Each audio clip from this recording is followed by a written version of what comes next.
అందరికీ నమస్కారం అండి. బాచీరావు ప్రవచనాలు సృష్టి రహస్యం ప్రవచనాన్ని ప్రారంభిస్తూ ఉన్నాను. అందరికీ కూడా స్వాగతం అండి. గురు ప్రార్థనతో ప్రారంభిద్దాం. గురుర్ బ్రహ్మ గురుర్ విష్ణు గురుర్దేవో మహేశ్వర గురు సాక్షాత్ పరబ్రహ్మ తస్మై శ్రీ గురవే నమః. సదాశివ సమారంభాం శంకరాచార్య మధ్యమాం అస్మదాచార్య పర్యంతం వందే గురు పరంపరాం.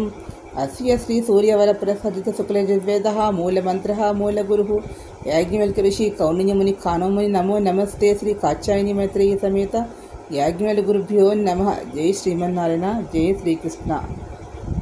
జగద్గురువులైనటు ఆదిగురువైనటువంటి శ్రీ గురు దక్షిణామూర్తి పాదపద్మాలకి, జగద్గురువులైనటువంటి శంకర భగవత్పాదుల వారి పాదపద్మాలకి, శుక్లయజుర్వేదానికి మూలగురువులైనటువంటి కాత్యాయని మైత్రేయ సమేత యాజ్ఞవల్కి ఋషి యొక్క పాదపద్మాలకి నమస్కారాలు తెలియజేసుకుంటూ, అదేవిధంగా ఈ దేహాన్ని ఇచ్చినటువంటి తండ్రికి, ఈ దేహంలో ఆ జీవాత్మను ప్రవేశపెట్టినటువంటి ఆ పరమాత్మ శ్రీమన్నారాయణుడికి, అదేవిధంగా శ్రీమన్నారాయణుడికి ఇష్టమైనటువంటి ఈ యొక్క జ్ఞాన సభకి కూడా నమస్కారాలు తెలియజేసుకుంటూ ఈ ప్రవచనాన్ని ప్రారంభిస్తూ ఉన్నాను.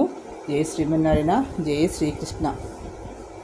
లోకంలో రెండు రకములైనటువంటి రెండు విధములైన తత్వములు లేదా గుణములు కలిగినటువంటి వ్యక్తులు ఉంటున్నారు.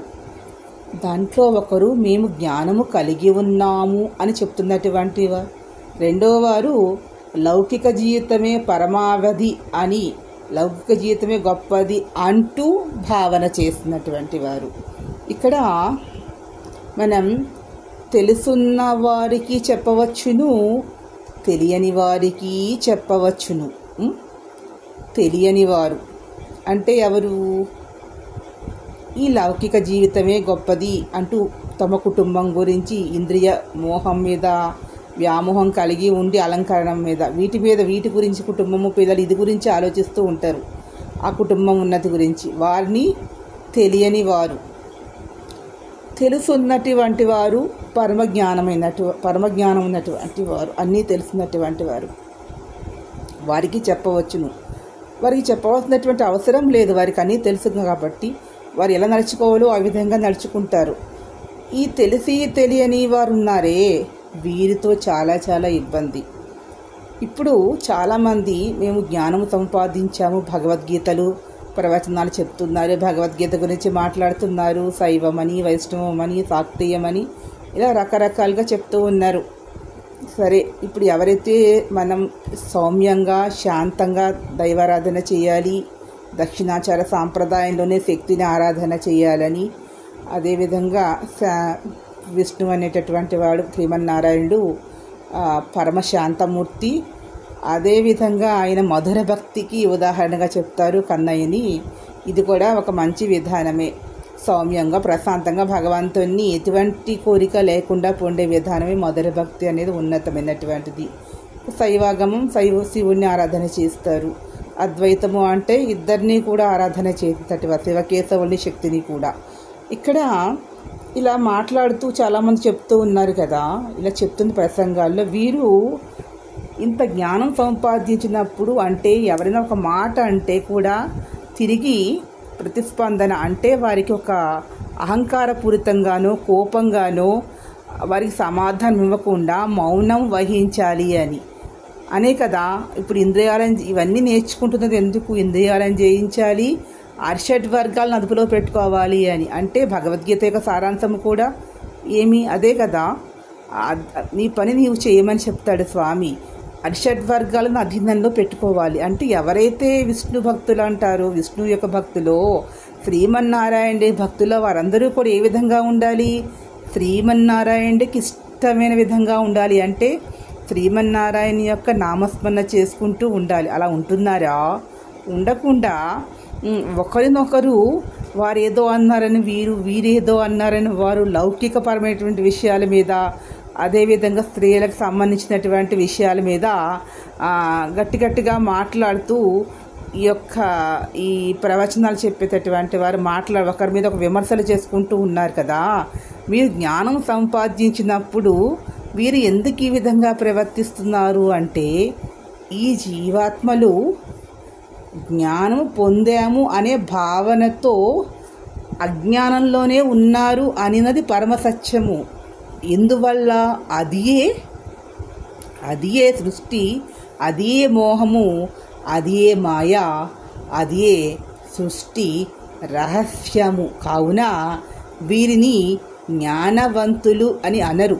వారు మంచి విషయాలు చెప్తూ ఉన్నారు, అదే మంచి విషయాలు వారు బోధ చేస్తూ ఉన్నారనుకోండి, వారు జ్ఞానవంతులుగా మాయన జయించిన వారుగా ఉంటారు. మీకు ఎవరైనా ఒక మాట అన్నప్పుడు కోపం ఎప్పుడైతే వస్తోందో, అహంకారంగా ఎప్పుడైతే మాట్లాడుతూ ఉన్నారో అంటే మీరు సంపూర్ణమైన జ్ఞానముని పొందలేదు. మీరు ఏదైతే మాట్లాడుతూ ఉన్నారో వాటిని మీరు అమలు పరచటం లేదు, చెప్తున్నారే కానీ దాన్ని అనుసరించటం లేదు అని ఇక్కడ స్పష్టంగా గోచరిస్తోంది. ఇటువంటి వారిని జ్ఞానము లేని జీవాత్మలుగా, మూర్ఖులుగా భావన చేయవచ్చు. ఎందుకు అంటే వారికి తెలిసి కూడా ఆ విధంగా ప్రవర్తిస్తున్న వారిని మూర్ఖులు అంటారు. ఇది ఎందుకు ఇలా ప్రవర్తిస్తున్నారు అంటే దీనికి కారణం మాయా, మోహము. అరిషడ్వర్గాల్లో ప్రధానమైన అహంకారాన్ని వీళ్ళు వదులుకోలేదు. నేను గొప్ప అనే భావన ఉంది, అహం, ఇది వదులుకోలేదు. వారు చెప్తున్నారు, ప్రవచనాలన్నీ మంచి మాటలు చెప్తున్నారు, భగవద్గీత చెప్తున్నారు. మరి ఏమి గ్రహించారు మీరు అంటే మీరు ముందర గ్రహించండి, ఆ తర్వాత వేరే వారికి చెప్పినట్లయితే అంటే ఏమి చెప్పాలి అంటే మొదట వదిలవలసిన అహంకారాన్ని, ఒకరి మీద ఒక విమర్శలు చేసుకోవడం అనేటటువంటి జ్ఞానవంతులైనటువంటి వారికి కూడదు. దక్షిణామూర్తి ఏ విధంగా మౌనంగా ఉంటాడో అదే వీరు కూడా మౌనముగా ఉండాలి. సుఖ దుఃఖాలను సమానంగా అంటే అన్ని విషయాల పట్ల సమభావాన్ని ఎప్పుడైతే కలిగి ఉంటారో అదే గొప్ప స్థితి. అంటే వారు జ్ఞానులు అని పిలువబడతారు. వారు మోక్షం పొందడానికి ఒక అర్హతని సాధించినట్లే మౌనముగా ఉండడము అన్నది. ఇలా లేకపోతున్నారు అంటే కారణము మాయామోహము, ఇదే సృష్టి రహస్యము. ఇక రెండవ విధానం వాళ్ళు ఉన్నారు. వారు ఎంతసేపు తమ కుటుంబము అంటూ వారికి దైవము, పూజ, భక్తి అంతా కూడా ఆడంబరం. 10 మందికి ఆడంబరం చూపించుకోవడం కోసం పూజ చేస్తారు, పుష్పాలు పెడతారు. వారికి పూజా విధానము ఏమీ తెలియకపోయినా పర్వాలేదు, విధానం భగవంతుని భక్తి విశ్వాసాలు ఉండాలి.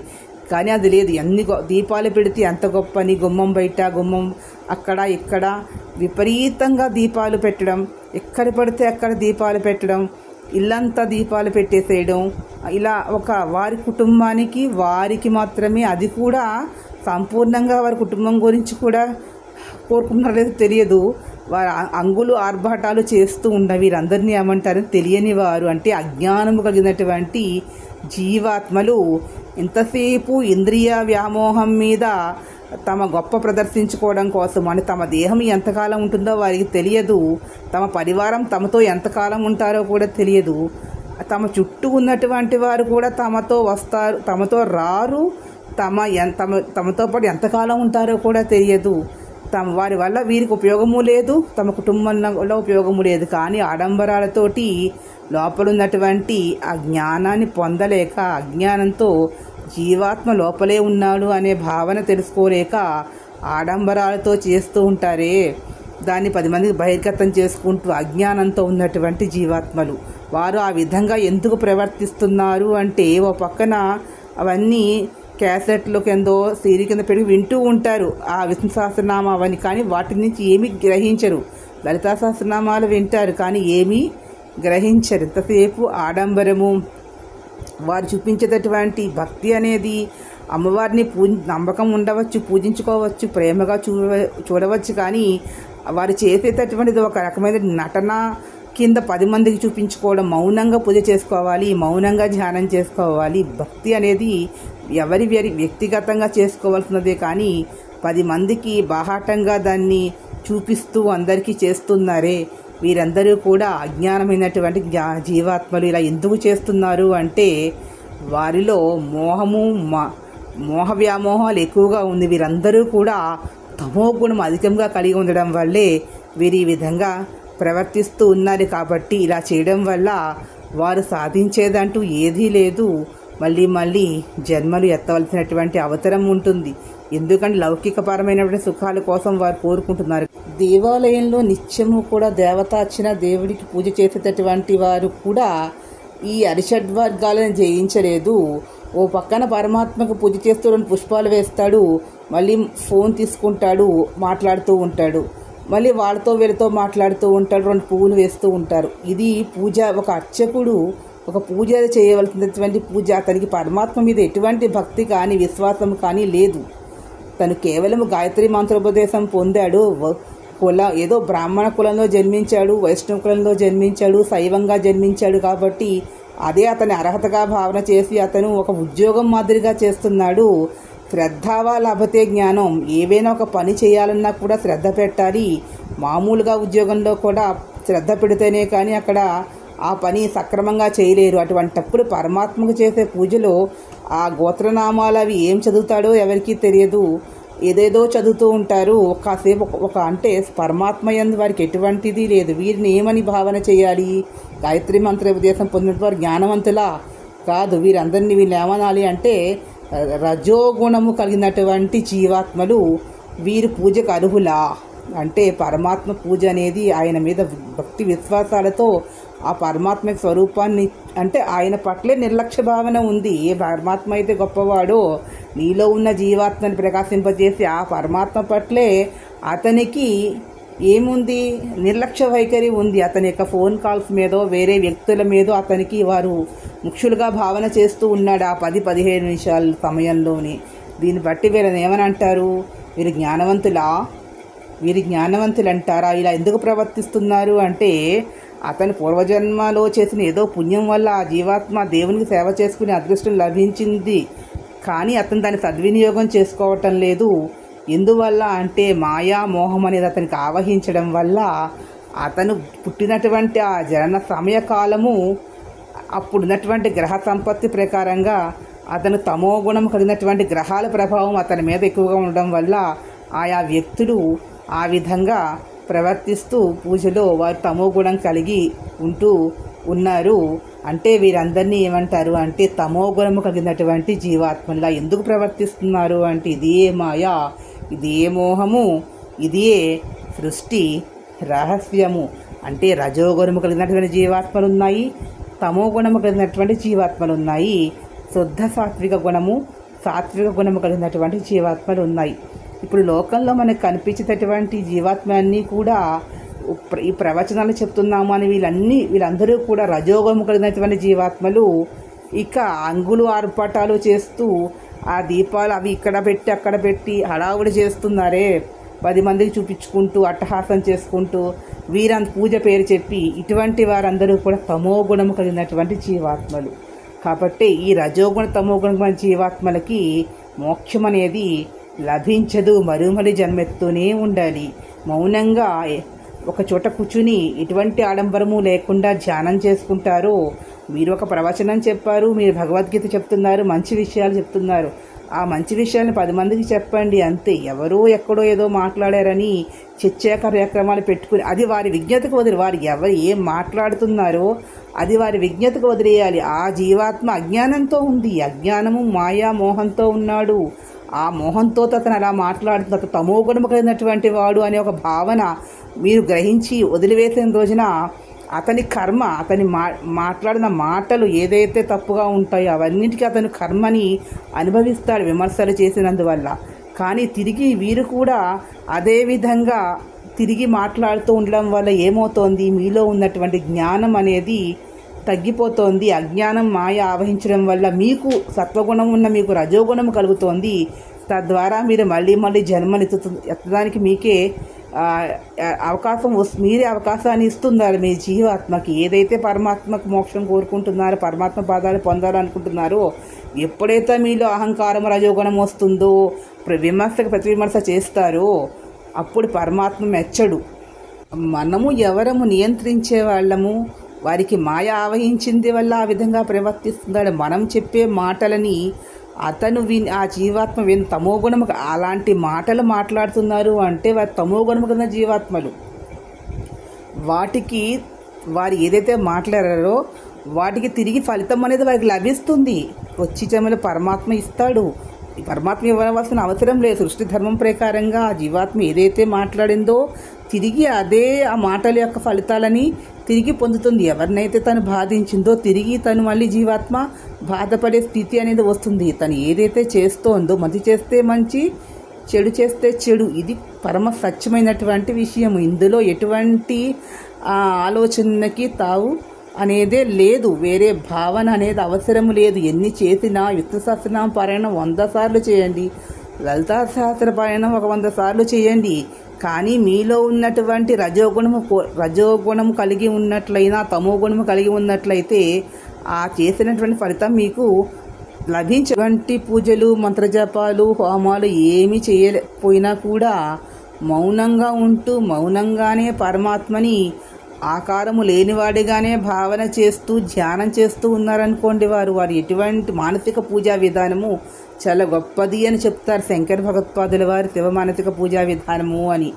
అలా మనసుతోనే పరమాత్మని చేశాము అనే భావనతో ఒక 10 నిమిషాలు, ఒక 15 నిమిషాలు ఆ యొక్క పరమాత్మ యొక్క స్వరూపం మీదో, మీకు ఇష్టమైన స్వరూపం మీదో, లేదు ఎటువంటి స్వరూపము లేకుండా ఒక జ్యోతి కళ్ళ ముందర పెట్టుకుని జ్యోతిస్వరు మనలో ఉన్నటువంటి మనలోని పరమాత్మ ఉన్నాడు. ఈ పరమాత్మ ఉన్నాడు కాబట్టి ఈ యొక్క మనలో ఉన్న జీవాత్మ వెలుగుతూ ఉంది. ఈ పరమాత్మ ఈ జీవాత్మకు శక్తినిస్తున్నాడు అనే భావనతోని ధ్యానం చేసినట్లయితే తప్పకుండా అటువంటి వారికి మోక్షం అనేది లభిస్తుంది. వారు శుద్ధ సాత్విక గుణం కలిగినటువంటి వారు. నాలో పరమాత్మ ఉన్నాడు అనే భావన కలిగి ఉన్నటువంటిది అనేది ఉంది, అది శుద్ధ సాత్వికత. ఈ జీవాత్మని ప్రకాశింపజేసేటటువంటి పరమాత్మ అనే భావన ఉంటే అది సాత్వికత. ఈ శుద్ధ సాత్విక తత్వము అంటే నాలోనే ఉన్నాడు, ప్రతి ఒక్క మానవులోనూ పరమాత్మ ఉన్నాడు, సర్వము వ్యాపించి ఉన్నాడు అనే భావన ఎప్పుడైతే కలుగుతుందో అది శుద్ధ సాత్విక గుణం అయి ఉంటుంది. అక్కడ ఇటువంటి తమోగుణ రజోగుణాలు అనేవి చేరనేటువంటి ప్రదేశము. అక్కడ పరమాత్మ మనకి జ్ఞాన జ్యోతి మనలోనే మన కళ్ళ ముందర చూపిస్తాడు. అంటే అన్ని పరమాత్మ కూడా జ్యోతిస్వరూపమే, మన జీవాత్మ కూడా జ్యోతిస్వరూపమే అనే భావన కలిగి ఉండాలి. దీపాలనేవి ఎక్కడ పడితే అక్కడ పెడుతూ ఉన్నారు. దీపము అంటే జ్ఞానము, వెలుగు అనేది ఎక్కడ పడితే అక్కడ అలా పెట్టడం వల్ల ఏమి వస్తుంది? దీపము అనేది పవిత్రమైనటువంటిది దీపము. అది ఒక పరమాత్మ దగ్గర, తులసి కూడా దగ్గర, అలా కొన్ని ప్రదేశములలో పెట్టి ఉంచాలి. అది వెలుగు అనేటటువంటి ఎన్ని దీపాలు పెట్టావు అని కాదు, ఎంత జ్ఞానాన్ని సముపార్జించుకున్నావు, నీలో ఎన్ని మంచి గుణాలు కలిగి ఉన్నావు అనున్నది ముఖ్యము. నీవు ఎంత శుద్ధ సాత్విక గుణములు కలిగి ఉన్నావు, అహింసా పరమో ధర్మ, ఎంత అహింసా గుణము ధర్మగుణము కలిగి ఉన్నావు అనేది ముఖ్యము. కానీ హింస చేస్తూ మాయామోహాలతో తమో గుణాలు కలిగి ఎన్ని దీపములు పెట్టినా కూడా ఎటువంటి పుణ్యఫలితము కూడా వారికి రాదు. నీలో ముందర మంచి గుణాలు కలిగి ఉండడం అనేది అంటే శరీరాన్ని శుద్ధి చేసుకోవడం కాదు, నీ మనసుని శుద్ధి చేసుకోమని చెప్తారు. మనసు శుద్ధిగా ఉంటే శరీర శుద్ధి ఏముంది, దేహశుద్ధి. దేహానికి ఎంత శుద్ధి చేసినా నశించిపోతుంది, ఇది శాశ్వతము కాదు. నీలో ఉన్నటువంటి ఆత్మ జీవాత్మని శుద్ధి చేసుకుంటే జీవాత్మ అనేటటువంటిది మంచిగా మన మంచి ఆలోచనలతో మంచి నడవతతో మన సందేశాలు జీవాత్మకి ఇచ్చి తద్వారా ఈ జీవాత్మ దేహంలో ఉండగా పనులు చేస్తే దేహము పోయినా కానీ జీవాత్మ మరొక మంచి దేహాన్ని పొంది మరియు అక్కడ సుఖపడుతుంది. ఈ జీవాత్మ పరమాత్మ చెంత చేరుతుంది. ఇదే సృష్టి రహస్యము. సో ఈ వీడియో మీకు నచ్చినట్లయితే ప్లీజ్ సబ్స్క్రైబ్ మై ఛానల్. మరిన్ని కొత్త విషయాలతో మీ ముందుకు వస్తాను. కామెంట్ బాక్స్లో కామెంట్స్ తెలియజేయండి. అంతవరకు అందరికీ నమస్కారం.